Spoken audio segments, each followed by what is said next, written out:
Hello friends, welcome to my channel. Friends, మా ఛానల్ని మీరు ఫస్ట్ టైం చూస్తున్నట్లయితే తప్పకుండా సబ్స్క్రైబ్ చేసుకోండి. పక్కనే ఉన్న బెల్ ఐకాన్ని క్లిక్ చేసి ఆల్ ఆప్షన్ని సెలెక్ట్ చేసుకోండి.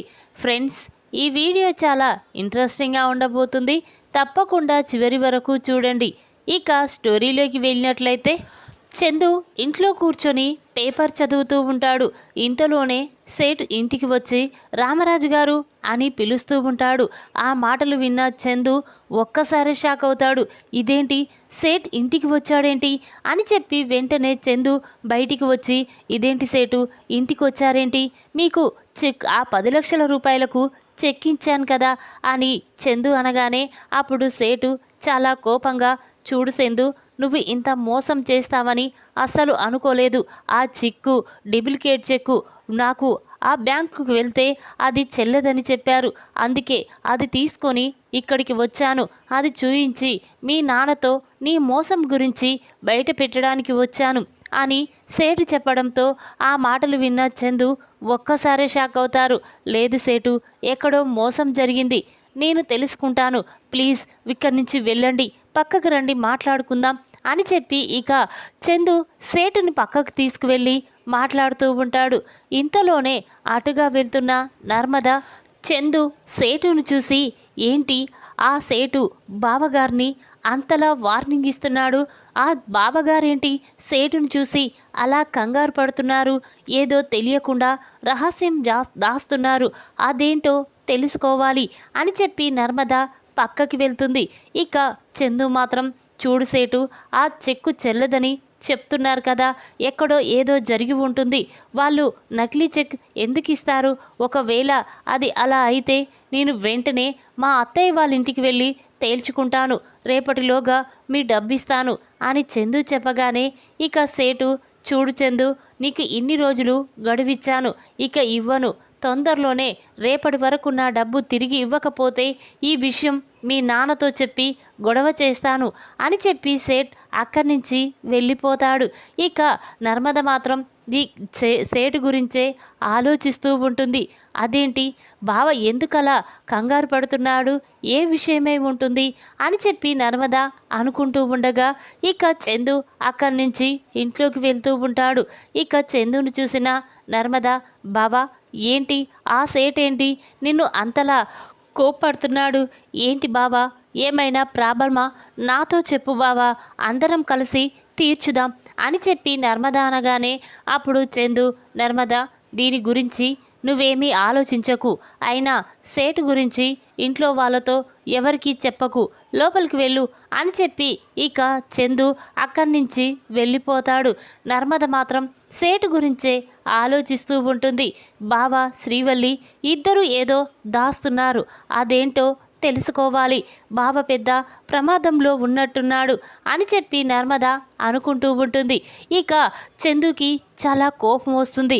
వెంటనే శ్రీవల్లి దగ్గరికి వెళ్ళి, పద శ్రీవల్లి, మీ అమ్మ దగ్గరికి వెళ్ళి ఆ 10 లక్షల గురించి అడుగుదాం పద అని చందు అనగానే అప్పుడు శ్రీవల్లి, బా నువ్వెందుకు అలా కంగారు పడుతున్నావు, నేను వెంటనే మా అమ్మ వాళ్ళకి ఫోన్ చేసి ఆ డబ్బు గురించి అడుగుతాను, తొందరపడకు బా అని చెప్పి శ్రీవల్లి చెప్తూ ఉంటే అప్పుడు చందు, చూడు శ్రీవల్లి, ఇక నేను ఎవ్వరు చెప్పినా వినను, డైరెక్ట్గా ఇంటికి వెళ్ళే తేల్చుకుంటాను, పద వెళ్దాం అని చెప్పి ఇక చందు శ్రీవల్లిని తీసుకొని ఇంటికి వెళ్తూ ఉంటాడు. ఇక శ్రీవల్లి మాత్రం కంగారు పడుతూ ఉంటుంది. ఇక వెంటనే శ్రీవల్లి తన ఫోన్తో భాగ్యంకి ఫోన్ చేస్తుంది. ఇక భాగ్యం ఫోన్ ఎంతకి లిఫ్ట్ చేయకపోవడంతో శ్రీవల్లి కంగారు పడుతూ, ఇదేంటి, నేను ఫోన్ చేస్తున్నా అమ్మ ఫోన్ తీయడం లేదు, ఇప్పుడు ఆ ఇంటికి వెళ్తే అమ్మ నాన్న అక్కడ ఉంటారో లేదో అని చెప్పి శ్రీవల్లి కంగారు పడుతూ ఉంటుంది. ఇక ఇంతలోనే చందు ఆ ఇంటికి వెళ్ళి, పద శ్రీవల్లి, లోపలికి వెళ్ళి ఆ డబ్బు గురించి అడుగుదాం, లేకపోతే మీ నాన్నకి ఎంత ధైర్యం ఆ నకిలీ చెక్కి ఇచ్చి నన్ను మోసం చేస్తాడా, ఇంటి అల్లున్నని చూడకుండా ఇంతలా మోసం చేసిన మీ నాన్నని ఏం చెయ్యాలో నాకు అర్థం కావడం లేదు, పద అని చెప్పి ఇక చందు శ్రీవల్లి ఇద్దరు లోపలికి వెళ్తూ ఉంటారు. ఇక ఇంతలోనే అక్కడ ఉన్న వాచ్మెన్, ఎవరు బాబు, ఎవరు కావాలి నీకు, ఇంట్లోకి వెళ్తున్నావేంటి అని వాచ్మెన్ అనగానే అప్పుడు చందు, నువ్వెవరయ్యా, ఏం మాట్లాడుతున్నావు, ఇది మా అత్తారిల్లు, నేను మా అత్తయ్య మామయ్య కోసం వచ్చాను అని చందు అనగానే అప్పుడు వాచ్మెన్, చూడు బాబు, ఈ ఇల్లు ఎవరిది కాదు, ఈ ఇంటి ఓనర్ అమెరికాలో ఉంటాడు, ఈ ఇంటిని నాకు అప్పచెప్పి పోయాడు, నేను దీన్ని చూసుకుంటున్నాను, ఇంటి వాచ్మెన్గా ఉన్నాను అని చెప్పగానే అప్పుడు చందు ఆశ్చర్యంగా చూస్తూ ఉంటాడు. ఏంటి శ్రీవల్లి, ఇతను ఎవరు, మీ ఇంటి ముందు ఉండి ఇలా మాట్లాడుతున్నాడేంటి అని చందు అనగానే అప్పుడు శ్రీవల్లి, అది కాదు బా అని అంటూ ఉంటుంది. ఇక వెంటనే వాచ్మెన్, అదేంటమ్మా శ్రీవల్లి, నీ పెళ్ళి ఈ ఇంటిని అద్దెకి తీసుకొని నీ అమ్మ చేసింది కదా, అందుకే ఇతను ఈ ఇల్లు మీదనుకొని నమ్ముతున్నాడు, ఈ ఇల్లు మీది కాదని మీ ఆయనతో చెప్పమ్మా, వెళ్ళండి, ఇక్కడి నుంచి తొందరగా వెళ్ళిపోండి అని వాచ్మెన్ చెప్పగానే ఆ మాటలు విన్న చందు ఒక్కసారి షాక్ అవుతాడు. ఏంటి శ్రీవల్లి, ఏంటి ఈ వాచ్మెన్ ఇలా మాట్లాడుతున్నాడేంటి, ఈ ఇల్లు మీది కాదని చెప్తున్నాడేంటి, ఏం మాట్లాడుతున్నాడు అని చందు అనగానే అప్పుడు శ్రీవల్లి చాలా కంగారు పడుతూ, బా అది కాదు, అసలు ఇది మా ఇల్లు కాదు, ఇది మేము అద్దెకి తీసుకున్నాము, పెళ్లి కోసం 2 రోజులు ఈ ఇంటిని అద్దెకి తీసుకొని ఈ ఇంట్లో పెళ్లి జరిపించింది మా అమ్మ అని శ్రీవల్లి చెప్పగానే ఆ మాటలు విన్న చందు ఒక్కసారి స్టన్ అవుతాడు. ఇక చాలా కోపంతో శ్రీవల్లి చెంప పగలగొడతాడు. అసలు ఏం జరిగిందో నిజం చెప్పు, లేకపోతే నేను ఏం చేస్తానో నాకు కూడా తెలియదు అని చందు అనగానే అప్పుడు శ్రీవల్లి, బా మీరు అనుకున్నట్టు మాకు ఎలాంటి ఆస్తులు అంతస్తులు లేవు, ఫైనాన్స్ బిజినెస్ అంతకన్నా లేదు, మా అమ్మ నేను ఒక పెద్ద గొప్పింటి కోడల్ని కావాలని ఆశపడింది, అందుకే మీ దగ్గర ఈ విషయం చెప్పకుండా నన్ను మీకిచ్చి పెళ్లి జరిపించింది అని శ్రీవల్లి చెప్పగానే ఆ మాటలు విన్న చందు ఒక్కసారి షాక్ అయిపోతాడు. పద శ్రీవల్లి, వెంటనే మీ ఇంటికి వెళ్దాం పద అని చెప్పి ఇక చందు శ్రీవల్లిని తీసుకొని భాగ్యం ఇంటికి వస్తాడు. ఇక ఇంటి ముందు నిలబడి ఇంట్లో ఎవరైనా ఉన్నారా అని పిలవగానే ఇక భాగ్యం తన భర్త ఇద్దరు కూడా చినిగిన బట్టలతో చింపిరి జుట్టుతో బయటికి వస్తారు. ఇక ఆ అవతారంలో వాళ్ళని చూసిన చందు ఒక్కసారి షాక్ అవుతాడు.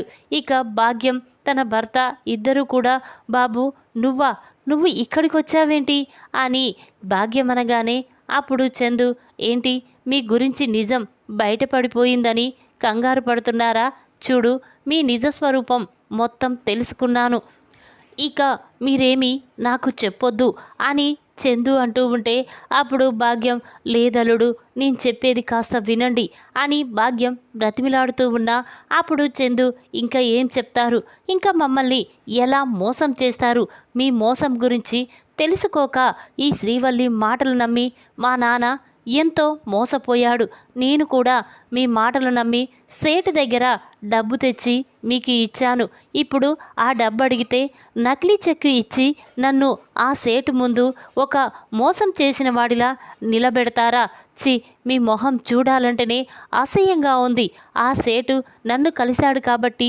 సరిపోయింది, లేకపోతే ఆ చెక్కు గురించి మా నాన్నతో చెప్తే నేను మా నాన్నని మోసం చేసిన వాణ్ణి అయ్యేవాణ్ణి అని చెప్పి చందు అంటూ ఉంటే అప్పుడు శ్రీవల్లి, లేదు బా, ఆ డబ్బు ఇవ్వలేకనే మా అమ్మ నాన్న మీతో ఇలా అబద్ధం చెప్పారు అని శ్రీవల్లి అంటుంది. ఆ మాటలు విన్న చందు, ఏంటి డబ్బు ఇవ్వలేక ఇన్ని రోజులు రేపు మాపంటూ జరిపారు కదా, మీ వల్ల ఆ సేటు దగ్గర నాకు చాలా అవమానం జరిగింది, ఇప్పుడు ఆ 10 లక్షలు ఎలా తీసుకొచ్చి ఇవ్వాలి, మీ వల్ల నా జీవితమే నాశనమైపోయింది కదా, చి అని చెప్పి ఇక చందు శ్రీవల్లి చెంప పగలగొట్టి అక్కడి నుంచి వెళ్ళిపోతాడు. ఇక శ్రీవల్లి మాత్రం చాలా బాధపడుతూ, అమ్మ బావ లేకుంటే నేను ఉండలేను, పద వెంటనే ఈ విషయం మావయ్యతో చెప్పి మావయ్య కాళ్ళ మీద పడి క్షమాపణ అడుగుతాను అని శ్రీవల్లి అనగానే అప్పుడు భాగ్యం, పదమ్మ, నా వల్ల నీ జీవితం నాశనమైపోవడం నాకు ఇష్టం ఉండదు, పద వెంటనే అన్నయ్య దగ్గరికి వెళ్ళి అసలు నిజాన్ని చెప్పి ఆయన కాళ్ళు పట్టుకోనైనా బ్రతిమిలాడి నీ జీవితాన్ని నిలబెడతాను అని చెప్పి భాగ్యం శ్రీవల్లిది తీసుకొని ఇంటికి వస్తుంది.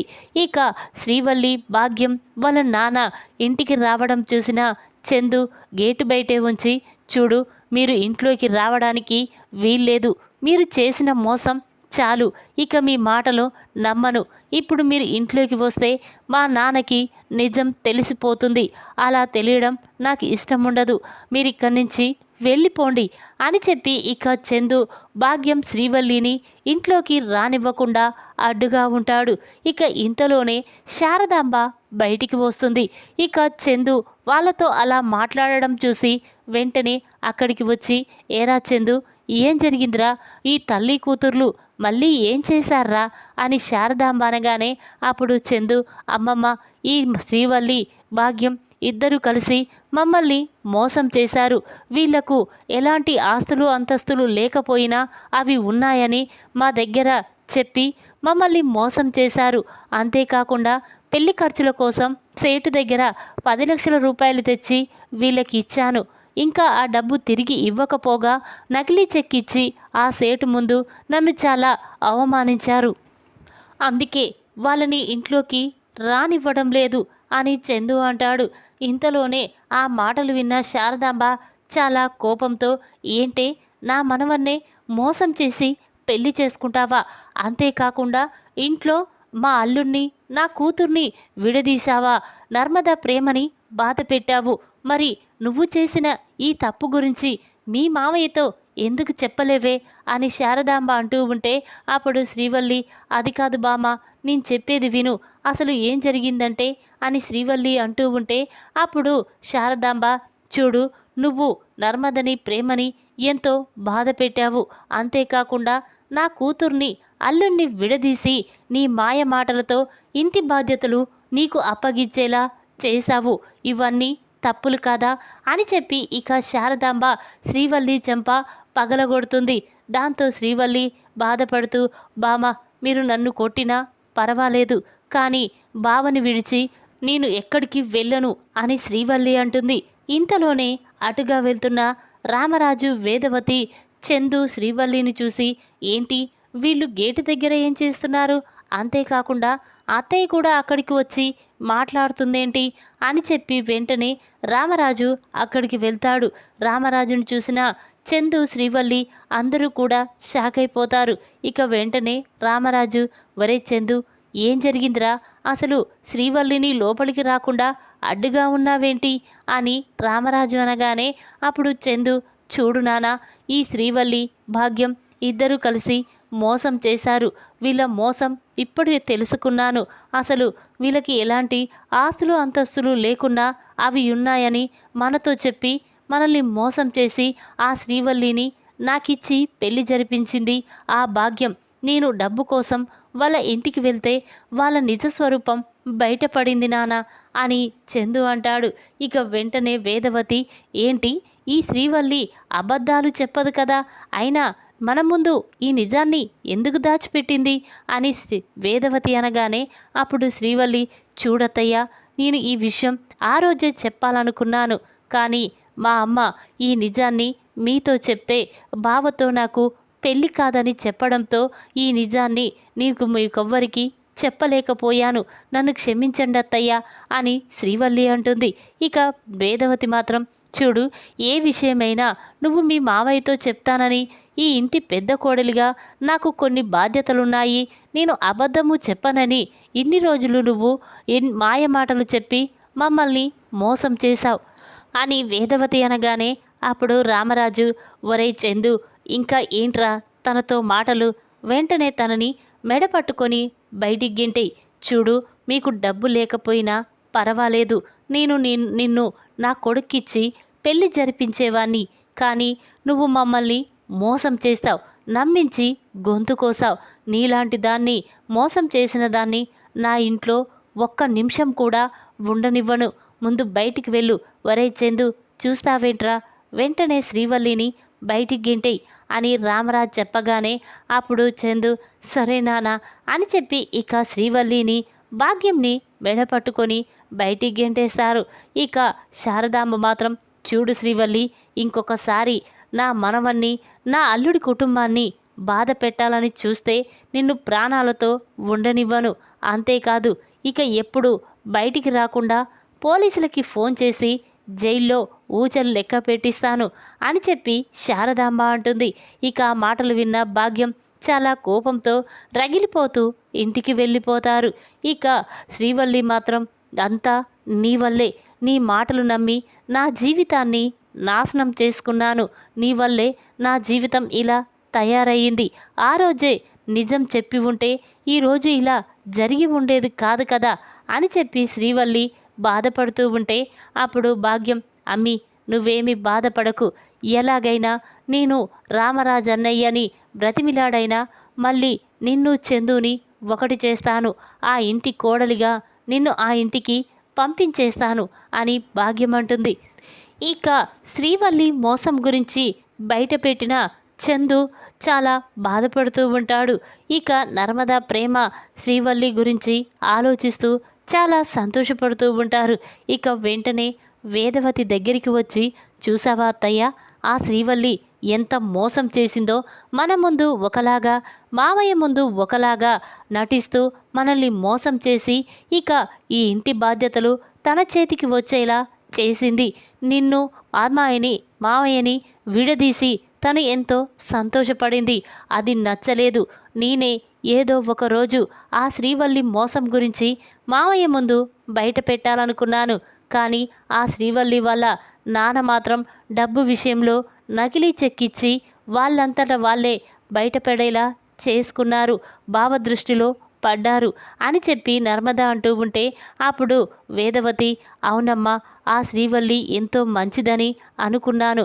శ్రీవల్లిని ఇచ్చి పెళ్లి జరిపిస్తే చందు జీవితం సంతోషంగా ఉంటుందని కలలు కన్నాం. కానీ తను ఇంతలా మోసం చేస్తుందని అస్సలు ఊహించుకోలేకపోయాం. ఇప్పటికైనా ఆ శ్రీవల్లి మోసం గురించి నిజం తెలిసింది. ఇక చందుని మంచి లాయర్ను మాట్లాడి చందు ద్వారా శ్రీవల్లికి ఎలాగైనా విడాకులు ఇప్పించేస్తే వాడి జీవితం చాలా సంతోషంగా ఉంటుంది అని వేదవతి అంటుంది. ఈ విధంగా చందు ద్వారా శ్రీవల్లి భాగ్యం గురించి నిజం తెలుసుకొని శ్రీవల్లికి దిమ్మ తిరిగే షాక్ ఇచ్చిన శారదాంబ. ఈ వీడియో కనుక మీకు నచ్చినట్టయితే లైక్ చేయండి. మరిన్ని వీడియోల కోసం మా ఛానల్ని తప్పకుండా సబ్స్క్రైబ్ చేసుకోండి. Thanks for watching.